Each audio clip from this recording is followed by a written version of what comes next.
assume the uniformity of value, the commensurability of all values, and translate all moral considerations into dollars or money. But there is a second aspect to this worry about aggregating values and preferences. Why should we weigh all preferences that people have without assessing whether they're good preferences or bad preferences?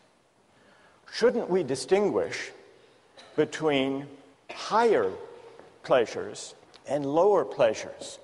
Now, part of the appeal of not making any qualitative distinctions about the worth of people's preferences, part of the appeal is that it is non-judgmental and egalitarian. The Benthamite utilitarian says, everybody's preferences count, and they count regardless of what people want, regardless of what makes different people happy. For Bentham, all that matters, you'll remember, are the intensity and the duration of a pleasure or pain. The so-called higher pleasures or nobler virtues are simply those, according to Bentham, that produce stronger, longer pleasure. He had a famous phrase to express this idea: the quantity of pleasure being equal, pushpin is as good as poetry. What was pushpin? It was some kind of a child's game, like tiddlywinks. Pushpin is as good as poetry, Bentham says. And lying behind this idea, I think, is the claim, the intuition, that it's a presumption to judge whose pleasures are intrinsically higher or worthier or better. And there is something attractive in this refusal to judge. After all, some people like Mozart, others Madonna. Some people like ballet, others bowling. Who's to say, a Benthamite might argue, who's to say which of these pleasures, whose pleasures, are higher, worthier, nobler than others? But is that right? This refusal to make qualitative distinctions. Can we altogether dispense with the idea that certain things we take pleasure in are better or worthier than others? Think back to the case of the Romans in the Colosseum. One thing that troubled people about that practice is that it seemed to violate the rights of the Christian. Another way of objecting to what's going on there is that the pleasure that the Romans take in this bloody spectacle, should that pleasure, which is a base, kind of corrupt, degrading pleasure, should that even be valorized or weighed in deciding what the general welfare is?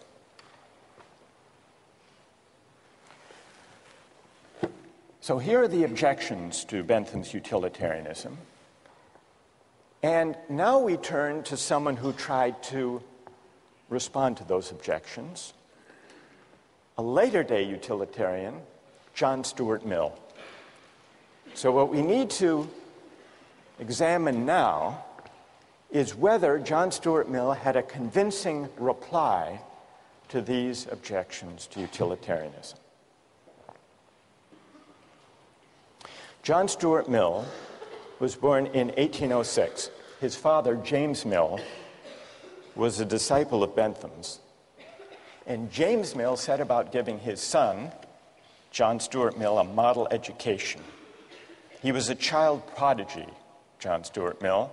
He knew Greek at the age of 3, Latin at 8, and age 10, he wrote a history of Roman law. At age 20, he had a nervous breakdown. This left him in a depression for 5 years. But at age 25, what helped lift him out of this depression is that he met Harriet Taylor.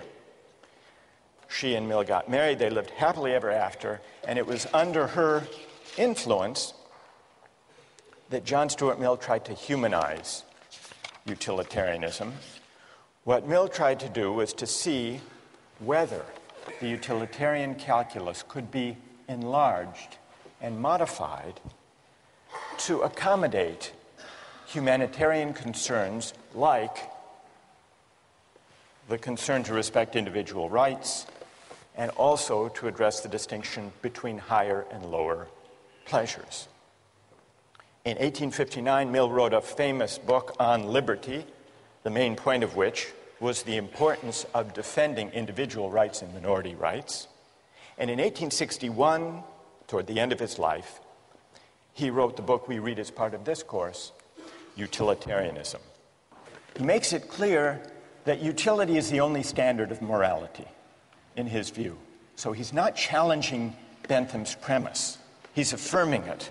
He says very explicitly, the sole evidence it is possible to produce that anything is desirable is that people actually do desire it. So he stays with the idea that our de facto, actual, empirical desires are the only basis for moral judgment.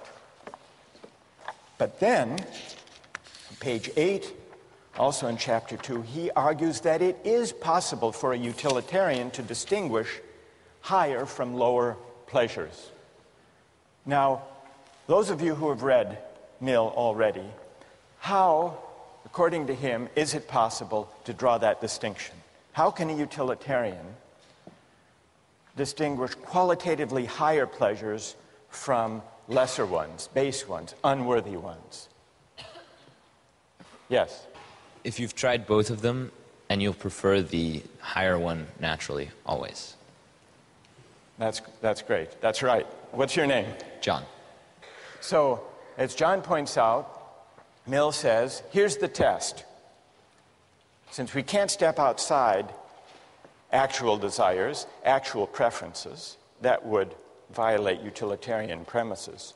The only test of whether a pleasure is higher or lower is whether someone who has experienced both would prefer it. And here, in chapter 2,